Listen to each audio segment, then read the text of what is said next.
When the billionaire groom demanded another woman's wedding dress, everyone froze, except Julia.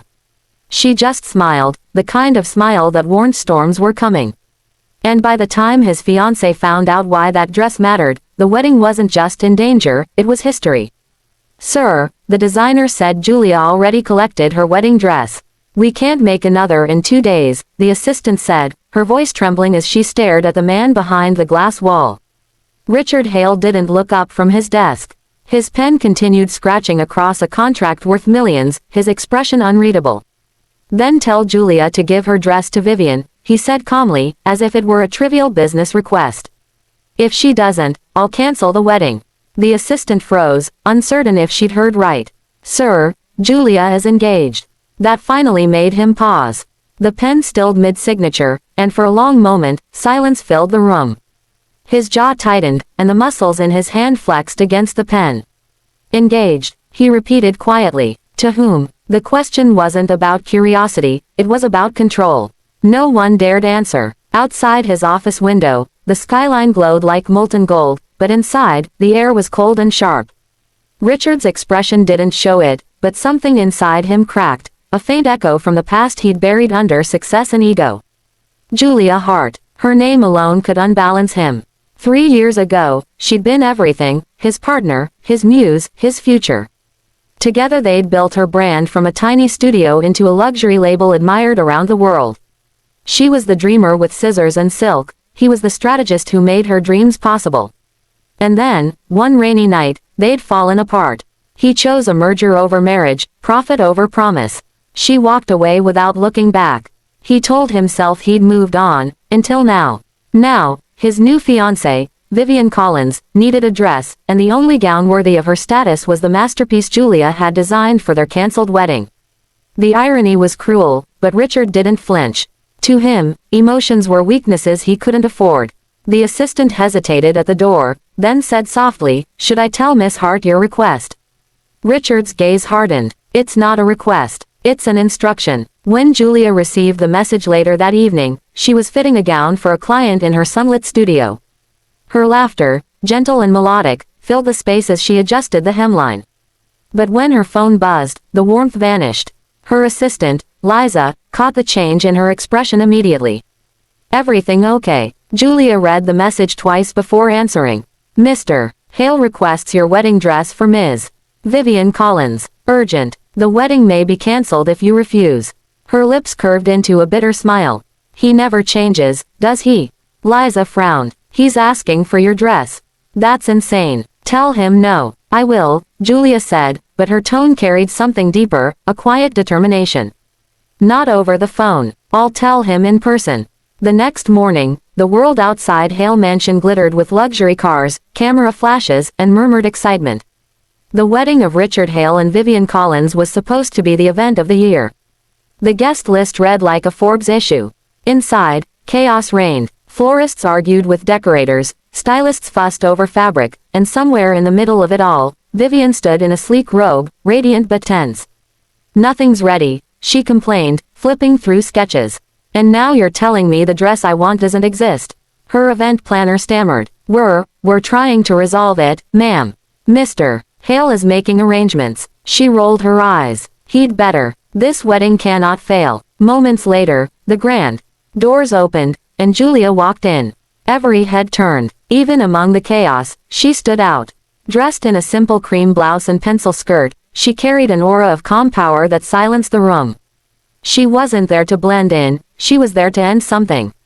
Richard was across the hall, speaking to the media team. When he turned and saw her, time seemed to slow. For an instant, his composure faltered. "Julia," she smiled faintly, every inch composed. "I heard you're missing a dress." Vivian, standing nearby, frowned.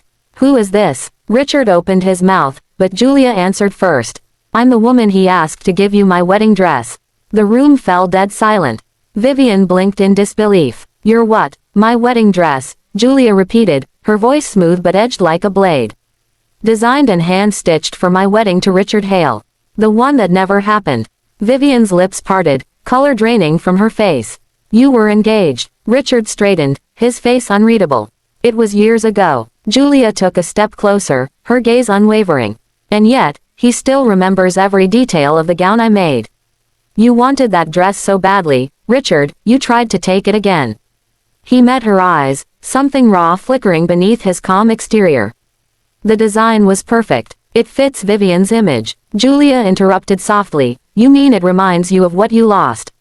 A ripple of whispers spread through the staff. Vivian's eyes narrowed. What exactly is happening here? Julia turned toward her. You're marrying a man who thinks love is a contract. You might get the ring, Vivian, but trust me, you'll never get his heart. It's buried somewhere between arrogance and regret. Richard's voice hardened. You're out of line, and you're out of humanity, she replied. She reached into her bag and pulled out a photograph, the sketch of the original gown. You wanted this, she said, holding it up. It wasn't made for Vivian. It wasn't made for money or headlines. It was made for love. And that's something you can't just order like another business deal. Vivian stared at the sketch, her hands trembling. This was supposed to be mine. Julia looked at her gently. No, Vivian, it never could be. The stitching inside carries initials, mine and his. It belongs to a story that ended years ago. Richard's expression cracked for the first time. You still kept it. Julia's voice softened. I kept it because it reminded me who I was before you taught me how cruel love can be. The words cut deeper than either of them expected. Richard's breath caught, his control slipping. Julia, she shook her head. Don't. You had your chance to keep me. Now you want to keep my work, too. You don't deserve either. Vivian's eyes filled with tears. Richard, is that true? You wanted me to wear her dress. He tried to speak, but no words came out. Julia stepped closer to Vivian, her tone kind but firm. Don't let him turn you into another replacement. He builds empires, but he breaks women. Then she turned to Richard, her final words quiet yet piercing. You once told me success was about control. But sometimes, Richard, real power is in letting go. Without waiting for an answer, she walked toward the grand doors. The sound of her heels echoed across the marble floor, sharp, certain, final. Behind her, the whispers grew into chaos. Vivian stormed out of the room, trembling with anger and betrayal, while Richard stood frozen, his world collapsing in silence. As Julia stepped into the sunlight, reporters shouted her name, flashing cameras capturing her calm smile. She didn't stop. She didn't need to explain. The truth had already been spoken. And somewhere behind those mansion walls, a billionaire finally realized that not everything could be bought, borrowed, or owned, especially not the heart of the woman who once wore his name in her dreams. But Julia, she was done dreaming. She was finally awake. He thought losing the wedding was punishment enough, but fate wasn't done with Richard Hale. Because when he met Julia again, it wasn't to reclaim a dress. It was to face the woman who had learned to live without him, and to see the life he could never buy back. The world called it the scandal of the season. Within 24 hours, headlines screamed across every platform, billionaire Richard Hale's wedding cancelled after ex-fiancé confrontation. Magazines replayed the footage of Julia walking out of Hale Mansion, her head high and expression calm, while inside, chaos consumed what was supposed to be the perfect union. Vivian Collins vanished from public view. Her PR team released a single, carefully worded statement. The wedding has been postponed indefinitely due to personal differences. Everyone knew what that meant. Richard didn't show his face for weeks. His empire ran without him, board meetings, press events, product launches, but the man behind it had gone silent. He worked from his penthouse, days blending into nights. The coffee cups piled on his desk, untouched meals littered the table, and every so often, he found himself opening a drawer where he'd hidden something small, a piece of ivory lace. Julia's lace. He'd found it years ago, tucked into a box of her old sketches after she'd left him. He told himself he kept it for sentimental business reasons, a reminder of her craftsmanship. But now, every time he looked at it, he felt something far heavier. Regret. He thought he'd moved on, that his heart was locked somewhere success couldn't reach. Yet somehow, that confrontation in his mansion had cracked the walls he built around himself. Meanwhile, Julia's life bloomed in a way he could only watch from afar. Her collection, reclaimed, became an international sensation. Models walked down Paris runways wearing her designs, each piece woven with stories of heartbreak, resilience, and rebirth. Critics praised her as the woman who stitched strength into silk. But behind the applause, Julia still carried traces of that day. She'd told herself she didn't care about Richard anymore, yet sometimes, when the cameras stopped flashing, she found herself staring at the horizon and wondering, did he finally understand what he'd lost? Then one evening, as she returned to her apartment after an exhausting week of shows, her phone buzzed. A number she didn't recognize. "Julia, please meet me. Just once. No cameras. No press. I owe you the truth." No signature, but she didn't need one. She knew that tone. For a long time, she stared at the message, torn between curiosity and old pain. Then she typed 2 words, where and when. They met 2 nights later at a rooftop terrace overlooking the city. The same place where, years ago, they'd toasted their engagement, before the deals, before the power plays, before everything fell apart. When she arrived, he was already there, standing near the edge, the city lights flickering behind him. He looked older, not in years but in gravity.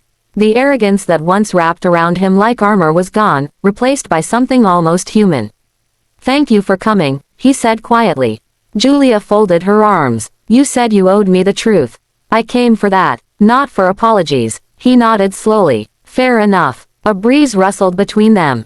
For a while, neither spoke. The silence was thick with memories, laughter, arguments, plans that never came true.